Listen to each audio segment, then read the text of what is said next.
Hey, good morning, and welcome to the Comix Experience Graphic Novel of the Month Club. This is the February 2019 meeting. Our books is Max and the Midnighters, and our special guest this month, is Lincoln Peirce. It's Peirce, not Peirce. You guys didn't know that, I bet. Well, he knew. That's good. Yeah. Lincoln Peirce is here. So everybody, can I have a big woo? Woo! Yay! Awesome. Awesome. Thanks for coming out. Yeah. Thank you. Yeah. So my first question always is comics. Why comics? What is it about comics that excites you? Just fell in love with them at an early age. Newspaper comics was my thing. So I did read comic books growing up, but my first love was and still is newspaper comics. So I remember, we took 2 newspapers at our house growing up. There was a morning paper and an afternoon paper, so 2 different comic sections.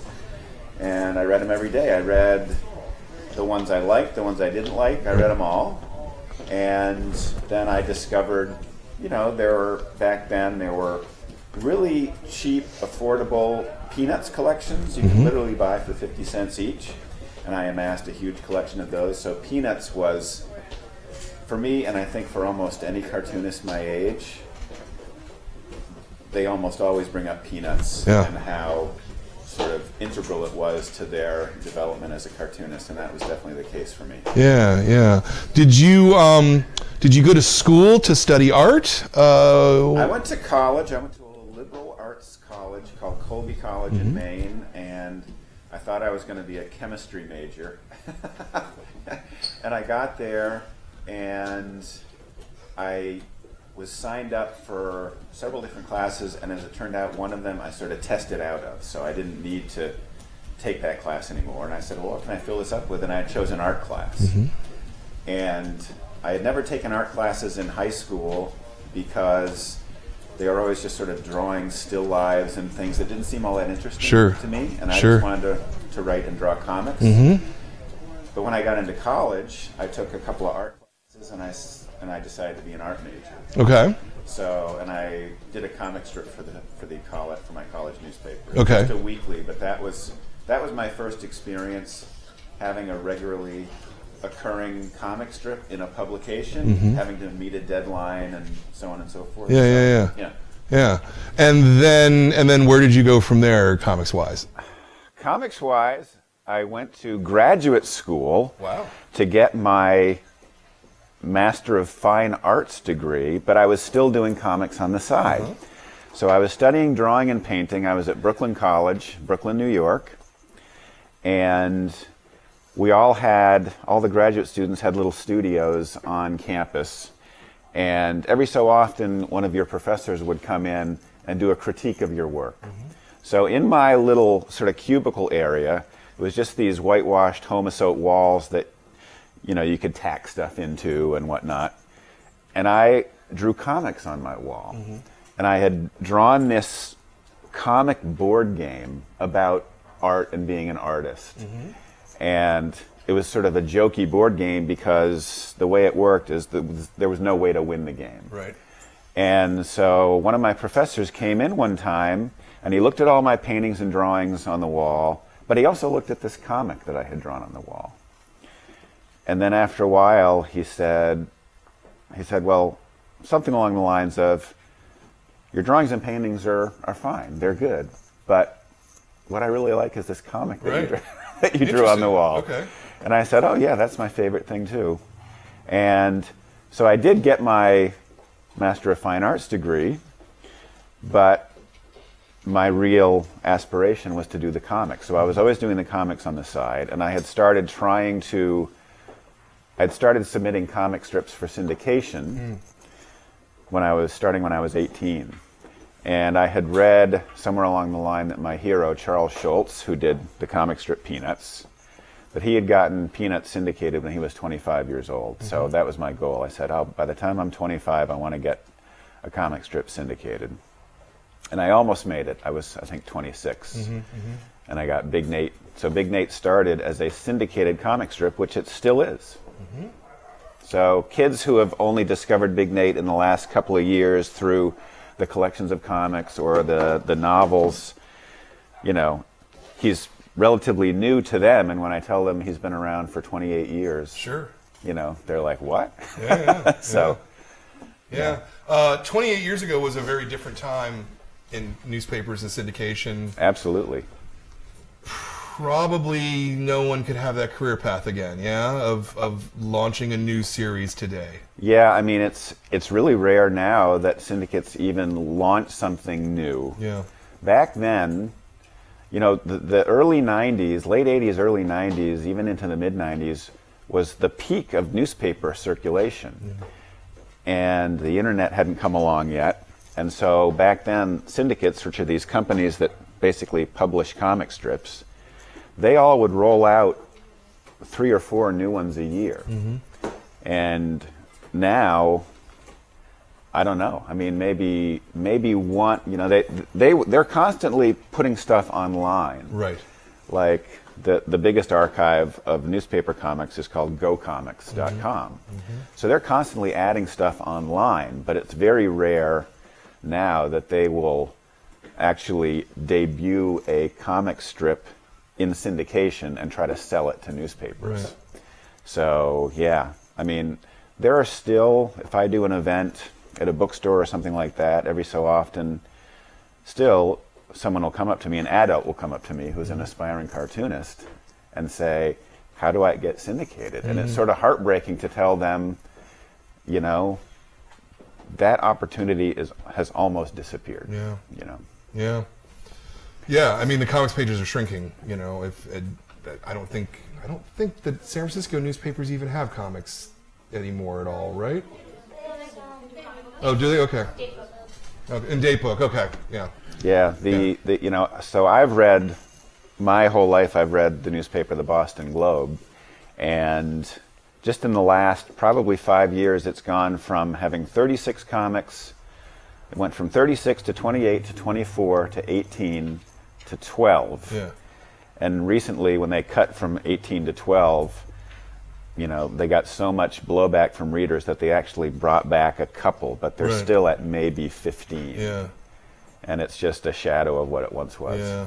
Yeah. No, it's a real shame. Yeah. It's a real shame. But comics as books now are absolutely is the new kind of explosion. Yeah. And you're really at kind of the forefront of that.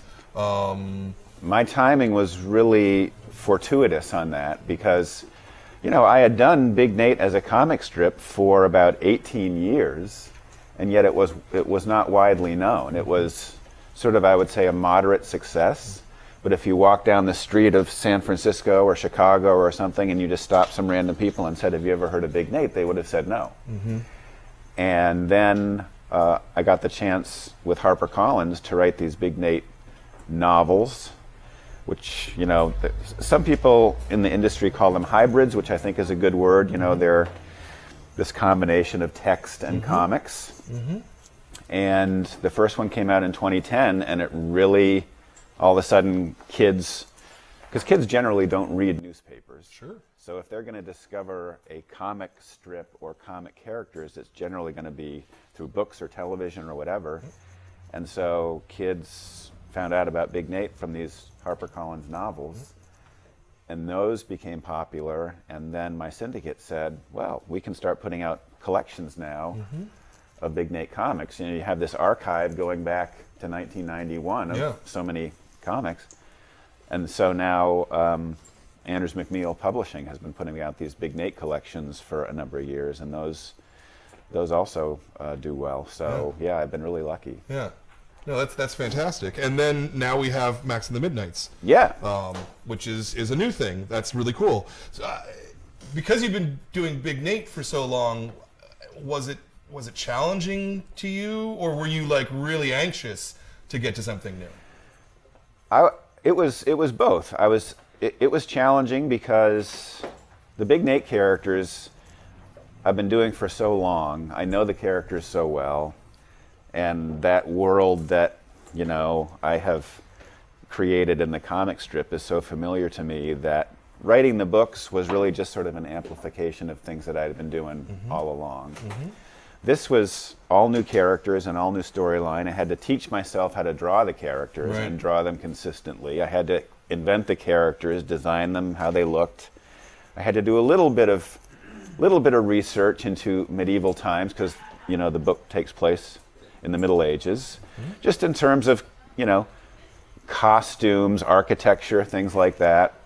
But I was ready to do it. You know, I did the last Big Nate novel came out in 2016, and at that point I had done 8, and I could have continued doing them, but I think everybody has had the experience probably of reading a book series or watching a TV show or something and thinking at a certain point you think, hey, they should have ended it earlier. You know, it jumped the shark. You know, they should have stopped at, you know, book 6 or season 5 or whatever. And so I was happy with the 8 Big Nate books I had done. And I said, why not just stop now? Because I don't want some kid to be reading Big Nate number 10 or 12 and think, it's not as good as it was. Right. So I stopped. And then I took a little break and I thought, you know, what should I do next? And I had,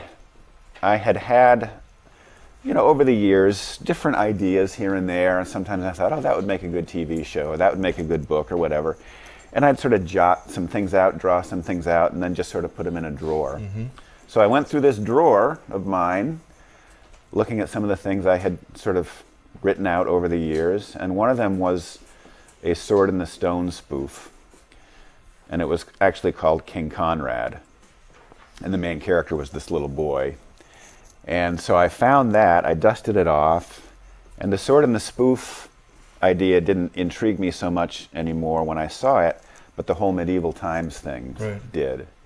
And so I essentially took the motif of the story, which was a comedic adventure story set in the Middle Ages, but I put a new main character at the center, and I wrote a whole new storyline. But I was excited to do it. I was ready to try something new, and it's been a lot of fun. Yeah.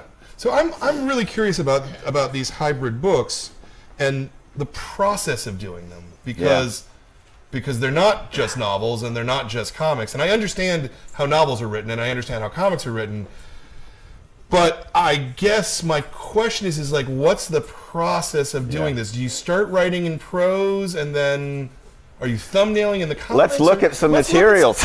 Materials. Yes, Materials are always cool. Okay, so here's how I start.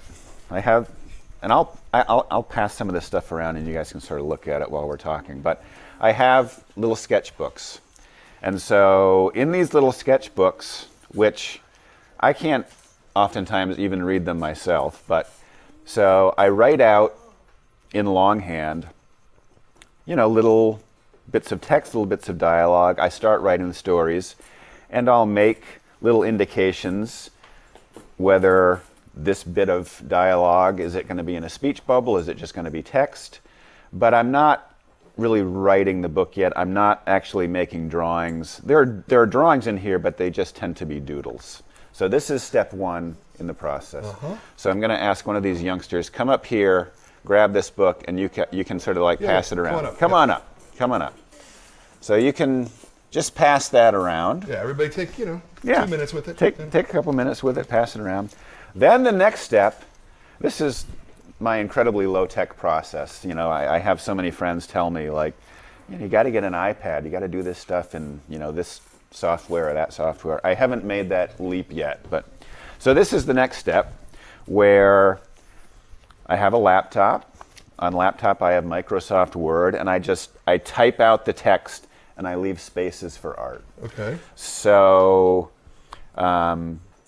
when I print out these pages, I knew this book was going to be, I knew the trim size was going to be 6 inches by 9 inches. So even though this is on 8.5 by 11 sheets of paper, I make this little indication that it's a 6 by 9 page, and I set my margins accordingly, and then I just type out the text and I leave space for the art, and then I make rough art, but it's actually, I bring it to quite a level of finish because I don't want any surprises later on in the process. Sure. Like if I'm drawing something that is going to be quite challenging for me, like in this book, I can't remember what chapter, maybe chapter 3, there's this royal coach.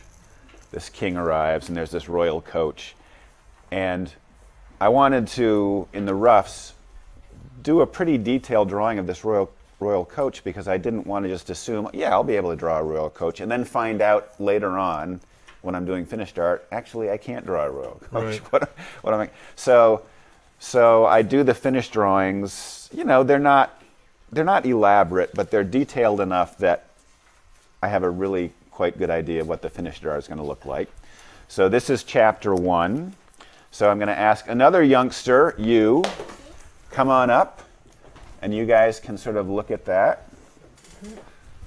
And it looks like you're literally cutting and pasting. I am cutting and pasting. And that's great. I love that. Wow. I am using scissors and I'm using double stick tape. Wow. And so it's fun, it's analog, but it's also time consuming. It's not that time efficient. Mm-hmm. Because when I'm making these sorts of edits that I always have to make, you know, if I decide, all right, from a space standpoint, I need to turn this paragraph from a 5-line paragraph into 3, you know, I've got to reprint the page, and then I have to, you know, resize the artwork. Right, yeah. Which usually means redrawing it. Sure. So, you know, I have a feeling that if I were doing this on an iPad, it would go a lot more quickly. Yeah. But so far, I still enjoy doing it this way. Yeah. And then I make the finished art. So the finished art is done at a scale exactly twice the size as the drawings appear in the book. And in this book, for the first time ever, I didn't do this in any of the Big Nate books, but I did use Photoshop to add some gray tones. Okay. So none of these drawings have the gray tones in them yet, but so I'll pass these around as well. These are just finished drawings, and they all have, you know, they have my little coding system in them. So O15B, that's page 15, drawing B on that page. O13A, O03B. So, and you'll see when I'm going to also pass these around, and you'll see, you know, these little blue lines, these blue sketch lines, and that's because I sketch everything out first in the non-photo blue pencil, which it's called that because it does not show up when you photocopy or scan something, so you don't have to go back and erase your pencil lines, which is huge for me. So you, in the Oakland t-shirt, you can come on up and I'll hand those to you and you can pass those around. Awesome. So yeah, so that's my process. I don't really do any drawing in the software like Photoshop. Yeah. I'll correct little mistakes and I'll add the gray tones, but all the drawing I still do just in pen. I use just disposable pens. Yeah. And yeah, so it's pretty low tech. Yeah, no, I love this. I don't know that anyone has ever brought us paste up. Yeah. That's great. That's really, truly cool. How long, I mean, I guess we're not talking about a page here, right? Because they're kind of two different processes, writing the text and then doing the cartoons. How long does a chapter take, I suppose, would be the question. Yeah, well, that's a good question because that's how I write the books, as a chapter at a time. Okay. So I'm sort of in awe of these writers who they can map out their entire story arc. If it's like this book is, I think, 279 pages. Mm-hmm. But you know, when I was working on page, 150, I had no idea what was going to happen by the time I got to page 279. Okay. Okay. So I just make it up as I go along. Mm-hmm. So a chapter, it can take, if I have no other work to do, and I'm really just focusing on nothing but a chapter for, 12 or 14 hours a day, I can do a chapter in, say, a week, probably, maybe a little more, maybe a little less. And then I scan that chapter and I send it to my editor. Right. And then I get notes back. And so, the first time we did this for the first Big Nate book, we did it that way because I had never written a book before. And I said, can I just send you a chapter at a time and we see how it goes? Because I want you to let me know what I'm doing wrong while I'm doing it, as opposed to my sending you the whole book and finding out after the fact. You got to start over again at page one. Exactly. So I'm comfortable working that way, and I've met other authors who are just, it's just a different mindset. Some authors say, I can't imagine working on a book and being 2/3 of the way through and still not knowing how it's going to end. Sure. But I'm like, I can't imagine doing it your way either. So do you literally have no idea how it's going to end, or no idea how you actually get to the point that you sort of have vaguely conceived in your head? Yeah, probably more like that. Okay. In this book, I just had an idea that, well, first of all, I'm just a believer that, in these particular books, for the audience that I'm writing, I know I'm going to end up with an ending that the kids feel good about. Sure. You don't want to end on a down note. So I know there's going to be a happy ending. Right. But yeah, how I get to the happy ending and the specifics of the happy ending, that's what I really don't know until I'm approaching the ending. Sure. Yeah. Neat. Very neat. Now that this stuff has been going around, though it looks like it's going a little slowly, you guys have any questions about any of this? Yeah, right up here in the front. So I noticed on that piece right there, there was like on the cardstock, there were like pieces of paper over the drawing. Do you fix those? Do you just do that later? Yeah, those are I call those patches. I patch mistakes. So I use, I think I might have some. I use just this adhesive correcting tape. Yeah, I have some. So it's just this stuff. And it comes in 2 size rolls. And, it's sticky on one side, and on the other side, it's essentially the same color as the Bristol board that I draw on. So if I make a mistake, I just cut a piece of correcting tape to size, I put it over the mistake, and I redraw it on top. And then, so it's really rare that I'm working on a drawing and it goes so poorly that I have to just start all over again. Usually mistakes are correctable, because usually by the time you make a mistake, you've already invested a certain amount of time in the drawing, and you don't just want to trash it and start all over again. So, yeah. Very good. Yeah. Approximately how long does it take you to write each book? Well, this book took the longest any book has ever taken me, because it's longer than all the Big Nate books. The Big Nate books would usually take me about, I'd say, 10 months, maybe 5 months to do the story and the rough art, and then 5 months to go back and do all the finished art. This took almost 2 years. Part of that was because it was longer. Part of that was because I was inventing new characters and they were new to me and it took longer. Part of it is that the drawings are more elaborate than they are in the Big Nate books. And part of it is that we just had some family stuff happening with some health problems in our family that sort of slowed things down for me this time. So I'm working now on the sequel to this book. Oh, nice.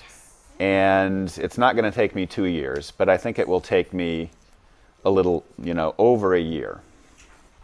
Good question. Yeah. In front. Sorry, we'll get you guys in the notebook, Yeah. I saw lines that were in the book in here. Yeah, exactly. So the notebook is really where things start, and sometimes, a lot of times things change from the notebook to the page. I make a lot of changes, but there are also things that remain the same pretty much throughout.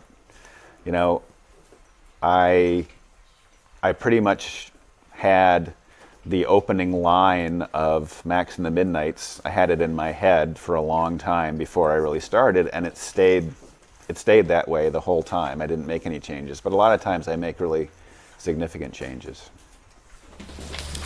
Over here. Yeah. So, what ideas inspired you to make this book?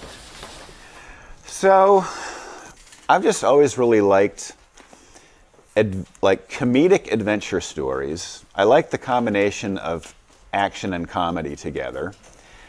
And years ago, when I was about your guys' age, I saw an old movie on TV called Robin Hood, The Adventures of Robin Hood.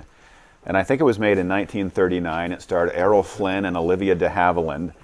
And I loved everything about it. It took place in the Middle Ages. It had a lot of this sort of, you know, sword, not so much sorcery stuff, but a lot of like sword stuff, you know, bad guys, good guys, and I just liked that combination. And so I am by no means an authority on the Middle Ages or medieval times, but I just thought it was a good sort of time period to put a story in. And then for this particular book, I knew I wanted to write an adventure story. Like the Big Nate books have a lot of action and they have a lot of comedy, but they're not adventure stories. They happen in a sort of a fixed setting. You know, most of them take place in middle school, and the characters aren't really wandering all that far afield. They're not going off to have adventures. They're just having everyday adventures in school. In this book, starting from the very first page where, you know, you see them traveling along in this wagon, they're on the road. You know, and I wanted them to be traveling around and having an adventure that takes them to different spots. Yeah, that's cool. In the back. Me? Yeah. I have two questions. Okay. One, in these things, it looks like there's like kind of like blue lines underneath. Yeah. Could you like trace over? Yeah, that's my non-photo blue pencil, which I have right here. So I didn't know about this when I was a kid, and it was described to me, I think, when I first found them as an animator's tool. But, you know, a ton of just cartoonists that just work with pen and paper use these things. And it says right on it, non-photo blue. And so I sketch everything out in these. And they're loose sketches, you know. When I go over the sketches in pen, I mean, I draw very slowly. That's another reason the books take so long. I'm a pretty slow drawer. But it's not like I'm following exactly a line that I drew in the blue pencil. But the blue pencil just gives me just a pretty good idea of where I'm going to locate things. And so that's why the blue lines are everywhere. My other question is, of all the books you've written, which is like the one that you're most proud of writing? Well, I would say right now this book is at the top of my list because, you know, the Big Nate books, which I loved, were a lot of fun, but they were also almost piggybacking on something that I had already been doing for a lot of years. And I also felt that part of their success was maybe due to the fact that people who had read, say, a Wimpy Kid book would say, what else can I read now? You know, until the next Wimpy Kid book comes out, I've got to find something else to read. Oh, I'll try Big Nate. And so I was lucky in that way because Big Nate was sort of the beneficiary of some of the success that other authors had had, like Jeff Kinney or Dave Pilkey. But for this book, there was no predecessor to this book. It was entirely new. And I thought, all right, if this book can find an audience and people like this book, then there's nothing that came before that kind of ensured this book's success, if you know what I mean. Yeah. So, and this book is being well received, and kids like it, and I like it too. So yeah, so I'm very proud of this book. Yeah, that's very cool. I also forgot to mention, if there is anybody watching it on the internet, it looks like there's a sheaf of questions. So ask your questions on the internet. We'll try to get to those as well. Rand, if you want to run those up, that's fine.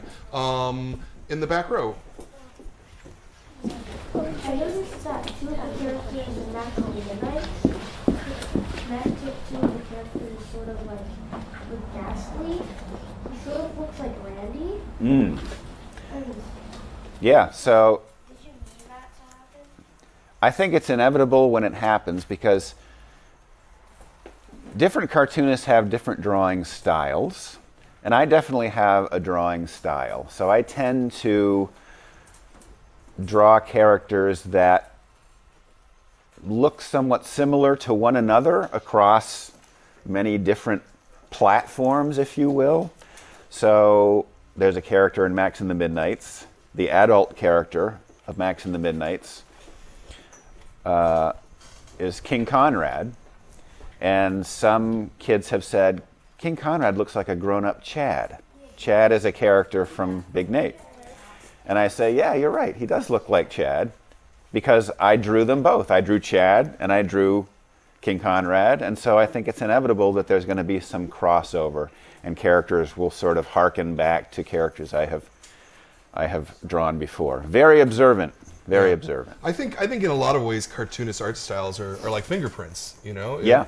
Once you learn that artist style, you can see their work, even if they're doing different characters. For sure. And doing different things. For sure. We have a question from the internet from Cora. Cora said, "What inspired you to make Max and the Midnights and Big Nate?" Well, so I've talked a little bit about what inspired me to make Max and the Midnights. Yeah. What inspired me to make Big Nate was I had tried many different comic strip ideas with little success, starting when I was really a freshman in college.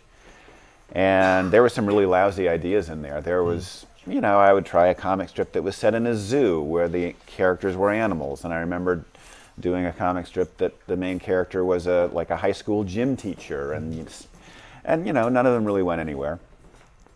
And then I got some advice from an editor who eventually became my first comics editor. And she said, write about what you know best. And so I've always been one of those people that had an almost sort of encyclopedic memory for details of my own childhood. I just have a super vivid memory, particularly of certain like 6th grade I just remember almost everything about it very well. And so I created a comic strip called Neighborhood Comics. And one of the characters in it was a 6th grade boy. And it was based on the neighborhood I grew up in New Hampshire. And there were a lot of kid characters in it.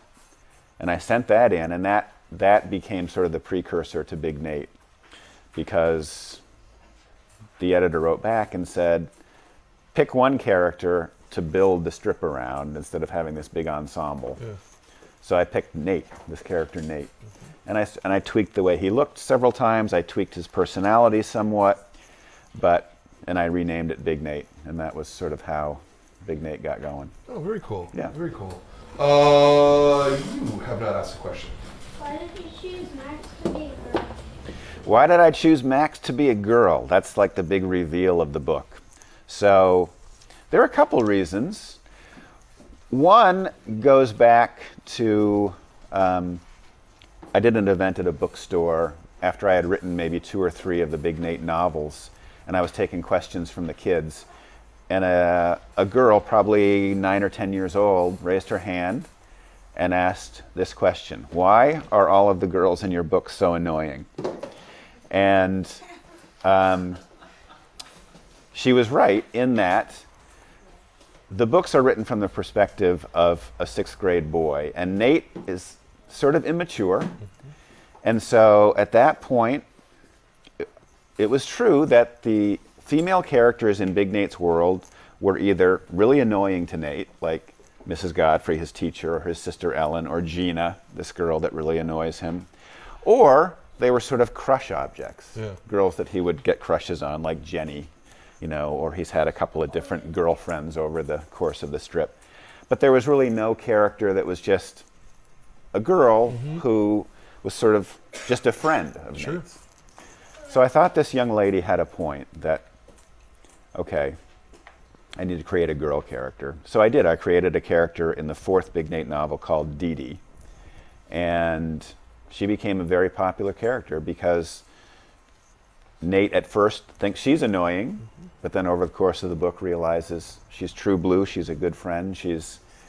So that was big. The second thing that made me sort of start to get this idea of having a girl as a main character was I was doing a fundraiser with some other authors that I'm sure you guys are familiar with. Jeff Kinney from Wimpy Kid, Stefan Pastis, who does a comic strip called Pearls Before Swine and does a kids book series called Timmy Failure, and Dave Pilkey, Captain Underpants and Dogman. We were all doing a fundraiser together, and we were all sort of talking about the fact that here we are, these middle-aged men who had all done book series about pre-adolescent boys. And sort of someone raised the question, like, could one of us do a story with a girl character without it seeming sort of like fake or forced or even worse, creepy, you know? And I thought, yeah, I can definitely do that. But there is this saying in the children's book world that girls will read anything, but a boy will not read a quote-unquote girl's book. Sure. And I do think there's some truth to that. So I said, well, I'm not going to tip my hand. I am not going to, when a kid sees this book in the bookstore, that kid, whether a boy or a girl, is not going to be able to tell by looking at the cover or reading the back or even reading the first chapter or two. They won't be able to tell that Max is a girl. And neither do I say that Max is a boy. I just say Max is Max, but I think I'm assuming that they'll think Max is a boy. Right.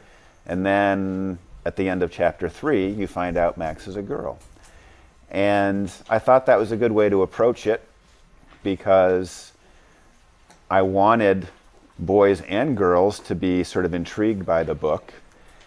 And I hoped that by the time a boy, say a 9 or 10-year-old boy reading this book, by the time that boy realizes on page 48 that Max is a girl, I felt like by then I will have that boy hooked. And he's just going to go forward and read the book. And really, by the time you get to the end of the book, I want to make it clear, like Max's gender is really important in some ways, but also, by the end of the book, really inconsequential. It's not Max's gender that really has anything to do with the adventure that she's just had. It's her character, it's her pluck, it's her courage, her determination, her loyalty. All those things are what matter, not the fact that she's a girl. Yeah, yeah. Were you guys surprised when you got that twist? Yes. Yeah. Yeah. Yeah.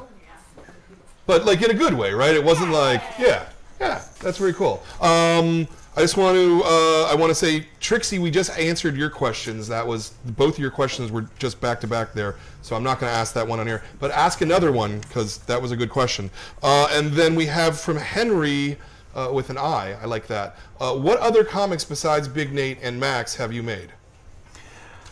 None. None. I did, years ago, I had a little, sort of got my foot in the door at Cartoon Network and Nickelodeon, and so I was pitching show ideas for a while there, and a couple of them got made as pilots, but never got turned into shows. So I wrote a couple of 7-minute, or in one case, an 11-minute cartoon short.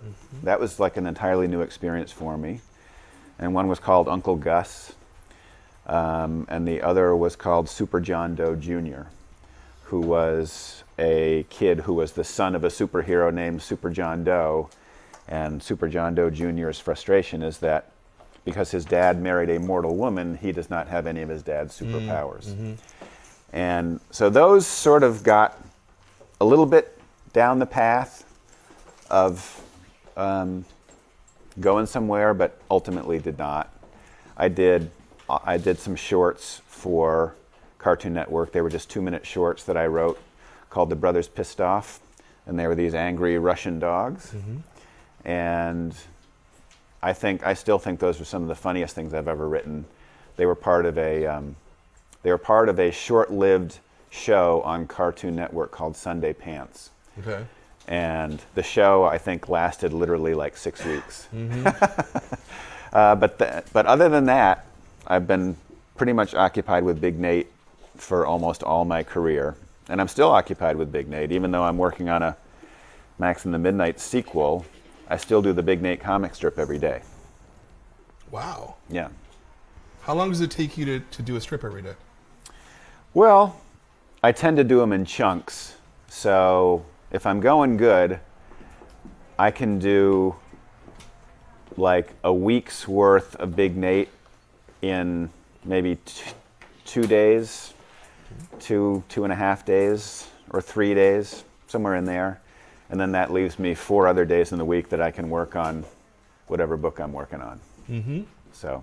Super cool. Yeah. Super cool. In the front, your hand's been up for a while. How come in each Big Nate and also Max and the Midnights, how come there's always lots of funny parts in the books? How come there's funny parts in the books? Lots of them. I'm glad you think there are lots of funny parts in the books, because that's what I'm trying to do. So I always say that I try to write the sort of book that I would have enjoyed reading when I was your age, except when I was your age there weren't any books like this. If you went into a library or a bookstore back then looking for comics, you might find some Peanuts reprint books, or you might find like a Tintin. Mm-hmm. But there weren't graphic novels back then. There weren't hybrid books back then. And so when I started the Big Nate books, I said, I'm just going to try to make sure that there are jokes on every page and that the books are fun to read. And I would even include little activities in the books. So sometimes in the Big Nate books, there are little like mazes or word searches or things like that, sort of in the end papers. So I just wanted to make them fun. So I'm glad you think that there's a lot of humor in them, because that's what I'm trying to do. I'm trying to tell an adventure story in Max and the Midnights, but it's a funny adventure story. Yeah, I remember my school library being mostly like Hardy Boys and Nancy Drew kind of stories, and those were fine. Yeah, I read all those. I read them all too, but I would have much preferred something like this as a kid. Yeah, for sure. Same. Front row. Where did you get the names from for Big Nate? Good question. So Nate is my older brother's nickname. His name's Jonathan. And when I was maybe your guys' age, a little younger, I realized that if you cut the first 2 letters off of his name, you were left with Nathan. So up to that point in our lives, I had called him John. Our whole lives, I called him John. And then when I was maybe 9 or 10 years old, I went to him and I said, I'm going to start calling you Nathan. He said, what? No, you're not. And I said, yes, I am. And then I did for about a day. And then I shortened it to Nate. So it's one of those family names where everyone else in the world calls my brother John, but I call him Nate. And then I started calling him Big Nate because he's big. He's 6'5". He's bigger than I am. And then other characters like Francis, Nate's friend Francis. His name's Francis Pope, and he's named after a student I had. I was a school teacher for a few years after I got out of grad school, and I had a student named Francis Pope. So Francis Pope is the only character who's actually named for a real person. And then sometimes I would just take, like there's a science teacher, Mr. Galvin. That's just the last name of a friend I had growing up, Pat Galvin. So, and then other names I just make up. I never knew a Dee, I never knew a Chad. Sometimes you design the character, you figure out how they're going to look, and then a name will occur to you. So that's happened to me sometimes too. So when you draw pictures, how do you make why does he have this crazy face? Yeah. It's really funny. So yeah, sometimes Nate gets a really crazy face or a sarcastic face or sort of a freak out face. And just as you draw a character thousands and thousands of times over the years, you just get more confident with that character. When I first started Big Nate, I draw a lot better now than I did then. And so I can draw things that I wasn't able to draw years ago. And also, you realize that the more expressive you make the characters, a lot of time that enhances the humor. So, yeah, over the years, I'm sort of embarrassed by the way that Big Nate looks in the early days of the strip, because I couldn't draw all that well. And one thing I say when I visit schools is that you're always improving as an artist. When I was your guys' age, I thought that improvement was just something that happened when you were a kid. And that then you sort of became an adult and then that was it. Like you're 21 years old and you're as good at something as you're ever going to get, which of course is not true, but I didn't realize that. So I'm 55 years old now, and I draw better than I did when I was 50. When I was 50, I drew better than I did when I was 40. So you're always getting better. Yeah, that's really true. Did I see a hand in the back? Yeah, please. What materials do you use for Okay, drawing? so I'm very low tech. I did learn when I was younger. I learned how to draw with nibs, in the traditional way where you have a fountain pen with different shaped nibs. You're dipping it in ink, and you draw that way. And I do know how to draw that way, but I don't draw these books that way. I draw them with disposable pens.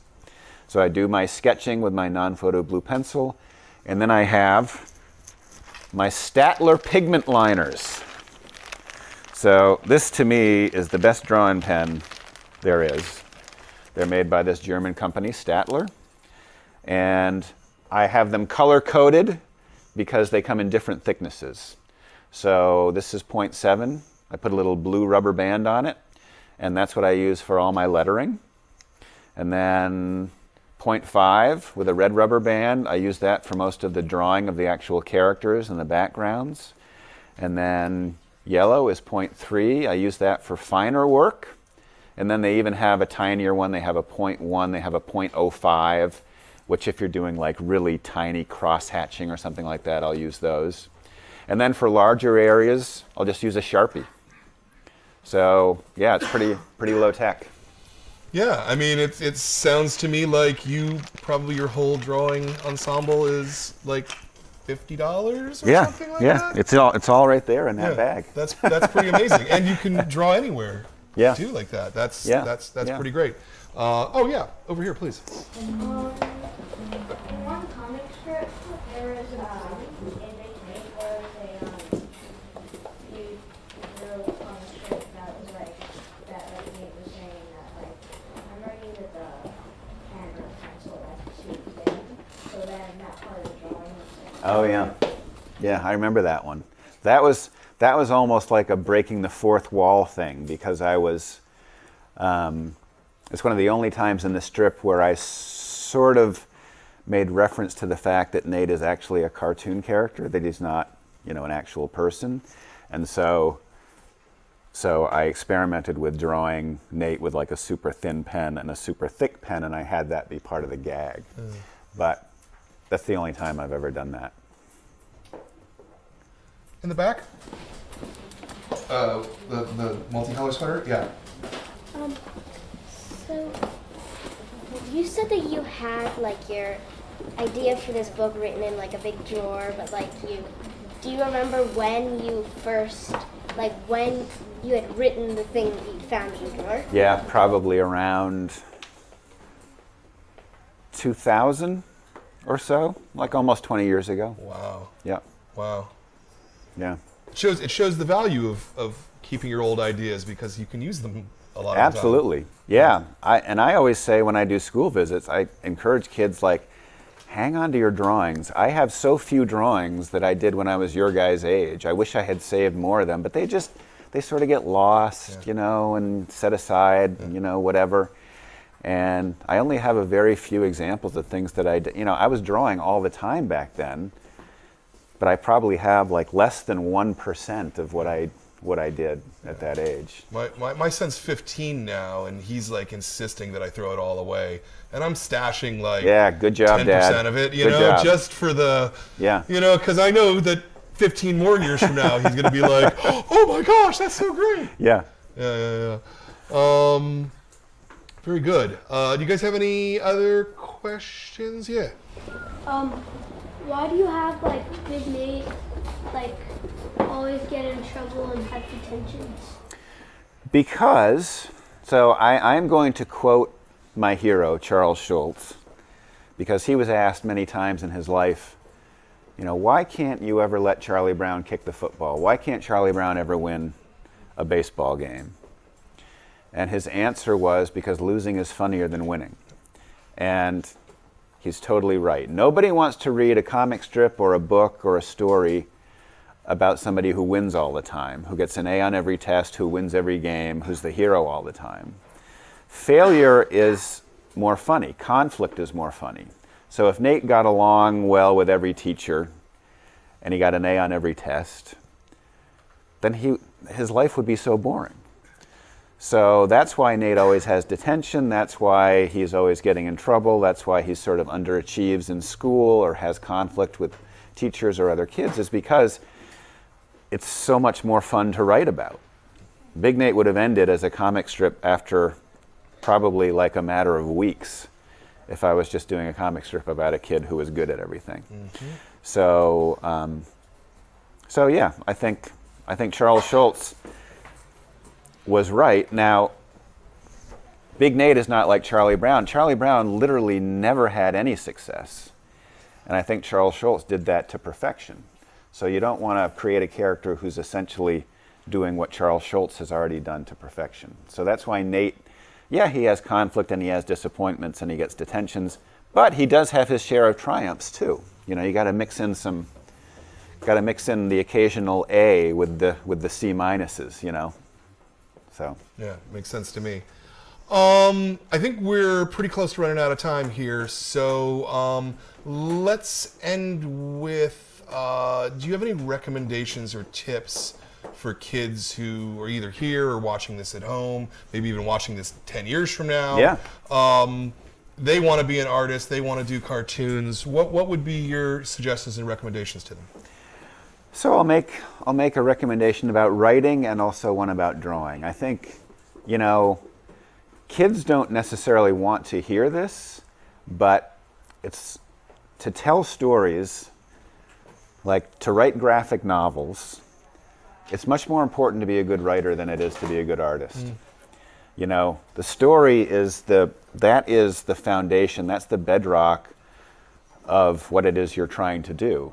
And if you can draw anything in the world, but you can't write good dialogue or you can't create compelling characters, then you're just going to have a great looking story, but one that people are just going to set aside because there's nothing there to really grab them. Yeah. So from a writing standpoint, I tell kids, try to write something every day, whether it's a joke, whether it's a comic strip, whether it's a chapter of a book idea you have in mind. Try to write something every day. Try to read a lot.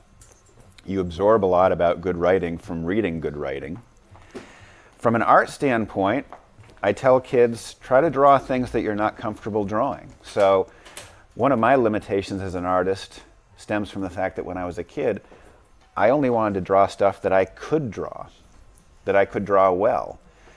And so I tended to draw the same characters over and over again in the same poses. Mm-hmm.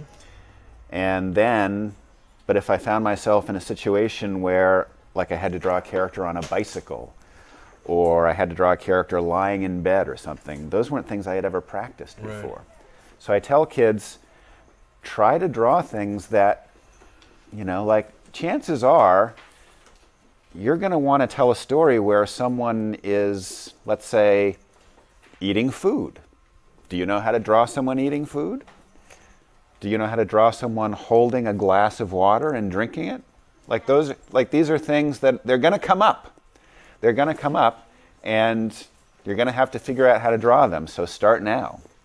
So instead of just drawing a character from the shoulders up, draw the character's whole body. Draw the character sitting in a chair instead of just standing or walking. Draw the character riding a bike or, climbing stairs. Things that all these things come up, and you're going to have to figure it out. Yeah. Yeah. Yep. Makes sense to me. You've already told us you're working on the second one. I am. A year or so? Yeah, I think it'll probably take me a year to write it, so it'll be more than a year before Okay. it comes out. Okay. So we're in February 2019, so I don't know, maybe summer 2020 or something, fall 2020, Nice. you know? Nice. We'll see. Okay. And is there anything else you're working on currently? Well, I was asked by Andrews McMeel, who publishes the Big Nate reprint books, the compilations, if I wanted to try my hand at doing a board book for extremely young readers featuring a younger version of Big Nate. Little. So he's called Little Big Nate, and it's a board book, and it's, I don't know quite when it's coming out, maybe in the fall. It's 12 pages long. It has about 60 words in it, so Nice. it's a little young for all of you. But if you have like a 3-year-old at home, it might be good for them. So that's going to be called Little Big Nate Draws a Blank. Super cool. Yeah. Super cool. All right. You guys all loved this book, yeah? Yeah. Yeah. Like, really loved it, right? Yeah. You want more, right? Yeah. That's the way I like to hear it. It's the way I like to hear it. We loved it too, and you at home will probably love this book. If you have not yet gotten yourself a copy of Max and the Midnighters or any of the Big Nate books, make sure you go and do it. You'll be doing yourself a favor. I really want to thank Lincoln Peirce for coming out. My pleasure. And talking with us and answering your questions. I want to thank all you guys for coming out too. That's really good. Next month's book we do not have yet. It is a European book from 2 Spanish artists. It's called Radio Delay, and it's a really cool book. I think you guys are going to like it a lot. Because they're in Spain, we will not be doing a live Q&A. We will be doing a video Q&A. We've done a couple of those before. So that'll be next month in March, but more details on that really soon.